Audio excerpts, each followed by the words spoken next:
আসসালামু আলাইকুম। আমি আবু সাইদ মুন্না। আজকে আবারও একটি ভিডিও নিয়ে আসলাম হ্যাঁ ভোটের পক্ষে, এবং আজকের যে ক্যাটাগরি সেটি হলো ৩ নাম্বার ক্যাটাগরি। আমি এর আগেও বলেছি যে আমি আসলে যে সংস্কার প্রস্তাবগুলো রয়েছে সেই সংস্কার প্রস্তাবগুলোকে আমি হলো ৯টি ক্যাটাগরিতে ভাগ করেছি। এর আগের দিনে আমি ২ নাম্বার যে ক্যাটাগরিটি রয়েছে সেখানে ৯ থেকে ১৩ নম্বর প্রস্তাবনার কথা আমি আলোচনা করেছিলাম। আজকের আলোচ্য বিষয় হলো আমার ৩ নাম্বার ক্যাটাগরি, এবং এখানে ২টি প্রস্তাবনা রয়েছে।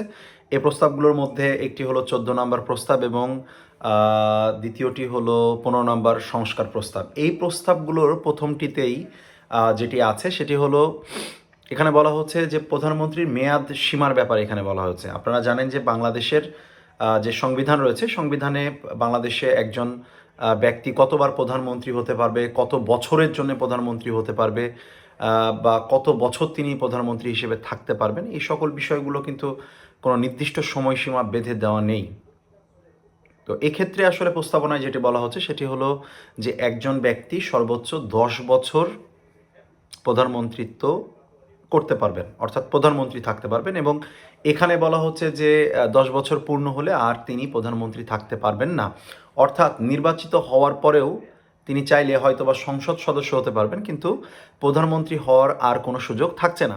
পরবর্তী যে প্রস্তাবনাটি রয়েছে, সংস্কার প্রস্তাব ১৫, এই প্রস্তাবে বলা হচ্ছে প্রধানমন্ত্রী ও দলপ্রধান এর যে পদ রয়েছে সেটি আসলে পৃথকীকরণের একটা বিষয় এখানে বলা হয়েছে। অর্থাৎ একজন ব্যক্তি কোনো দলের সরকার যদি প্রধান হতে চান, তাহলে সেক্ষেত্রে সেই ব্যক্তি আর সেই দলের প্রধান হতে পারবেন না, অর্থাৎ দলপ্রধান হিসেবে দায়িত্ব পালন করতে পারবেন না। আবার দলপ্রধান হিসেবে দায়িত্ব পালন করলে সরকার প্রধান হতে পারবেন না।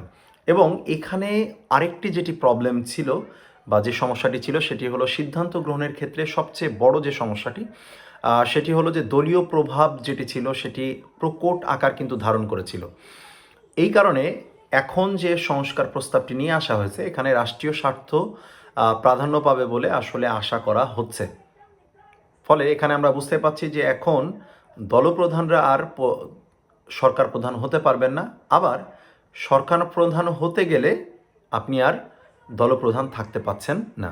চতুর্থ যে ক্যাটাগরিটি রয়েছে, চতুর্থ ক্যাটাগরিতে রয়েছে তত্ত্বাবধায়ক নিরপেক্ষ তত্ত্বাবধায়ক নির্বাচনকালীন যে সরকার গঠনের কথা সেটি এখানে বলা হয়েছে। এবং এই নিরপেক্ষ তত্ত্বাবধায়ক সরকারের যে ইতিহাস রয়েছে সেটি সম্পর্কে আমরা যদি একটু আলোকপাত করি, তাহলে সেক্ষেত্রে আমরা দেখতে পাই হুসেন মোহাম্মদ এরশাদের মাধ্যমে এটি আলোর মুখ দেখে ১৯৯০ সালে।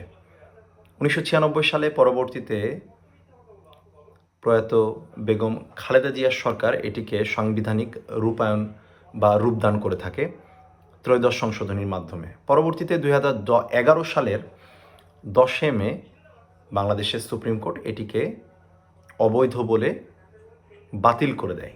পরবর্তীতে আবারও যখন ২০২৪ সালের যে ছাত্র জনতার গণ অভ্যুত্থান হয়, এই গণ অভ্যুত্থানের পরবর্তী সময়ে একটি গুরুত্বপূর্ণ ইস্যু হিসেবে কিন্তু মাথাচাড়া দিয়ে ওঠে এই নিরপেক্ষ তত্ত্বাবধায়ক সরকার। এবং পরবর্তীতে ২০২৫ সালের ২০ নভেম্বর বাংলাদেশ সুপ্রিম কোর্টের প্রধান বিচারপতি সৈয়দ রেফাত আহমেদের নেতৃত্বে যে শুনানি হয়, এই শুনানি শেষে আপিল বিভাগ তত্ত্বাবধায়ক সরকার আবারও পুনর্বহাল করেন। এখন এই যে নতুন যে প্রস্তাব বা সংস্কার যে প্রস্তাব রাখা হয়েছে, এই সংস্কার প্রস্তাবে আসলে কি রাখা হয়েছে সে বিষয়টি আমাদের জানা দরকার।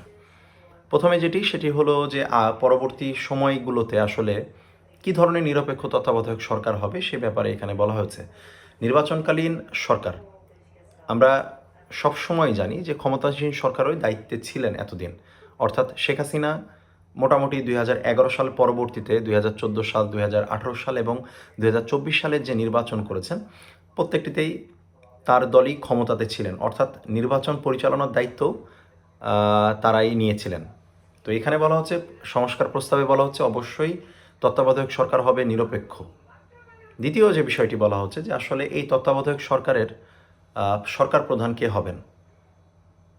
হাসিনার আমলে বা আমাদের যে সংবিধান রয়েছে, সাংবিধানিকভাবে এখন পর্যন্ত প্রধানমন্ত্রী দায়িত্ব পালন করবেন তত্ত্বাবধায়ক সরকারের, কিন্তু যদি আমাদের সংস্কার হয়, আমরা যদি হ্যাঁ ভোট দিই, তাহলে সে তত্ত্বাবধায়ক সরকারের প্রধান উপদেষ্টা সরকার প্রধান হিসেবে দায়িত্ব পালন করবেন।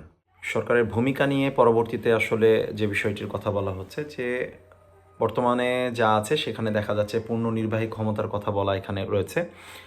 তবে এখানে আরেকটি বিষয় মাথায় রাখতে হবে, যে সংস্কার যদি হয় তাহলে সেক্ষেত্রে এই ক্ষমতা শুধুমাত্র নির্বাচন পরিচালনা পর্যন্ত বা ক্ষমতা হস্তান্তরের যে সময়টা লাগবে সে পর্যন্ত সীমাবদ্ধ হবে।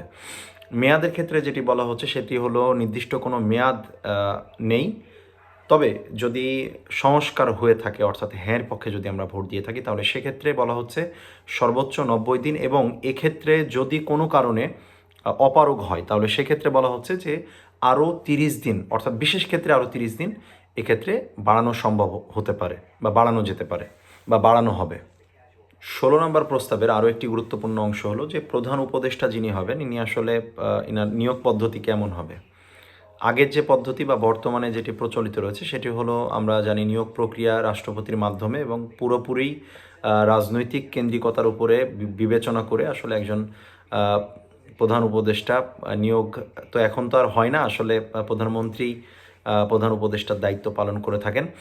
দ্বিতীয় যেটি বলা হচ্ছে সেটি হলো যে কার্যত সরকার পক্ষ, অর্থাৎ সরকারই এটি দায়িত্ব পালন করে থাকে, এবং এই সিদ্ধান্ত যেহেতু এটিকে বাতিল করা হয়েছে, বাতিল করার কারণে আসলে এখানে একক এবং সীমিত, অর্থাৎ প্রধানমন্ত্রীকে নিজেকে আসলে নিয়োগ দিয়ে থাকে তত্ত্বাবধায়ক সরকার হিসেবে। তো সেক্ষেত্রে এক্ষেত্রে সংস্কার যদি হয় তাহলে সংস্কার প্রস্তাবে যেটি বলা রয়েছে সেটি হলো যে ধাপে ধাপে এবং বহুপক্ষীয় প্রক্রিয়া, অর্থাৎ এটি একক প্রক্রিয়া বা একক কারো নিয়ন্ত্রণে কখনোই আর থাকবে না। এবং এখানে বলা হচ্ছে যে আসলে এই প্রধান উপদেষ্টা নির্বাচনের ক্ষেত্রে বা নিয়োগের ক্ষেত্রে কয়েকটি স্টেক হোল্ডার কাজ করবে। স্টেক হোল্ডারের মধ্যে যেমন আছে সরকার, বিরোধী দল, সংসদ এবং বিচার বিভাগ। এই গুরুত্বপূর্ণ অংশগুলো তারা একজন প্রধান উপদেষ্টা নিয়োগের ক্ষেত্রে গুরুত্বপূর্ণ ভূমিকা পালন করবে। এবং এখানে বলা হচ্ছে যে হলো সিদ্ধান্ত নেওয়ার ক্ষেত্রে এই সিদ্ধান্ত অবশ্যই সম্মিলিত হবে এবং অবশ্যই সময়সীমাবদ্ধ, অর্থাৎ একটা নির্দিষ্ট সময়ের মধ্যেই এই প্রধান উপদেষ্টা, যিনি নিরপেক্ষ তত্ত্বাবধায়ক সরকারের প্রধান হিসেবে কাজ করবেন, তাকে নিয়োগ দিতে হবে। তো এই ছিল মোটামুটি আজকের আলোচনা, এবং এই দুইটি ক্যাটাগরি খুবই গুরুত্বপূর্ণ। আমি আবারও আপনাদেরকে মনে করিয়ে দিতে চাই, হ্যাঁ মানেই মুক্তি, না মানেই গোলামি।